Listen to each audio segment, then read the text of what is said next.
नमस्कार, आप देख रहे हैं नेक्स्ट नाइन न्यूज और मैं हूं आपके साथ दिनेश कुमार। 2024 के लोकसभा चुनाव से पहले राज्यसभा में हुए चुनाव ने यह स्पष्ट कर दिया है कि एक बार फिर से एनडीए का खेमा मजबूत नजर आ रहा है। लेकिन जिस तरीके से उत्तर प्रदेश में 10 राज्यसभा की सीटों पर चुनाव हुआ, उस दौरान जमकर क्रॉस वोटिंग भी देखने को मिली और तमाम राजनीतिक दलों के नेता एक दल से दूसरे दल को वोट करते हुए नजर आए। चाहे समाजवादी पार्टी की बात कर लें, चाहे सुभाषपा की बात करें या फिर अन्य दलों की।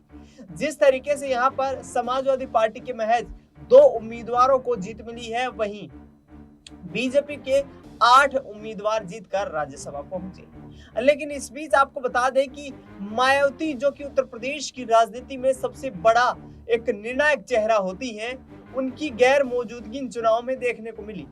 आपको बता दें कि मायावती के एक विधायक ने यहाँ पर जिस आधार पर जो अपना वोट किया वो एनडीए को किया, यानी कि इससे स्पष्ट हो जाता है कि मायावती के तमाम जो संगठनात्मक कार्य हैं उनको देखते हुए अब उनके विधायक जो है और उनके दिग्गज नेता वो एनडीए का रुख कर सकते हैं। इसी के साथ साथ पिछले कुछ दिनों में यहाँ पर खबरें सामने आई दी हैं कि जिस तरीके से मायावती लगातार जो है सक्रिय राजनीति से अपने आप को दूर करती नजर आ रही है, उसका खामियाजा इस कदर भुगतना पड़ सकता है कि वर्तमान में उत्तर प्रदेश में मायावती की पार्टी के पास मौजूद 10 विधायकों में से 10 के 10 विधायक अन्य दलों का रुख कर सकते हैं, जिनमें से 4 विधायकों के भारतीय जनता पार्टी में जाने की खबरें आई तो 3-3 विधायक कांग्रेस और सपा का दामन भी थाम सकते हैं। लेकिन इस बीच आपको बता दें कि आजाद महत्वपूर्ण भूमिका निभाने वाले हैं। युवा वोट बैंक के आधार पर दलित समुदाय में अपनी मजबूत पकड़ बना रहे चंद्रशेखर आजाद जिस तरीके से सक्रिय दिखाई दे रहे हैं, आगामी लोकसभा चुनाव में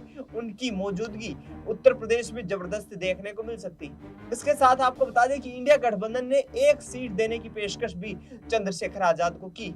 ऐसे में आजाद अभी इस एक सीट पर खुश होते नजर नहीं आ रहे हैं, लेकिन जिस आधार पर तैयारियां होती नजर आ रही हैं उसके आधार पर आजाद यहां पर इंडिया गठबंधन का सहयोग लेंगे और उसके आधार पर संसद तक का रास्ता तय करने वाले।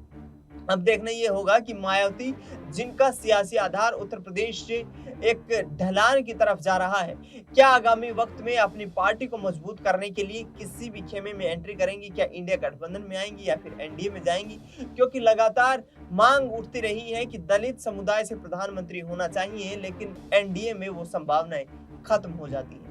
ऐसे में इंडिया अलायंस में शामिल होकर के क्या मायावती यहाँ पर और मजबूती देती हुई नजर आएंगी और क्या इंडिया अलायंस उस दलित वोट बैंक का फायदा उठा पाएगा जिसके आधार पर मायावती लगातार अपनी राजनीति को चमकाती रही। फिलहाल इस खबर में इतना ही। देश दुनिया की तमाम बड़ी खबरों के लिए आप देखते रहिए नेक्स्ट 9 न्यूज।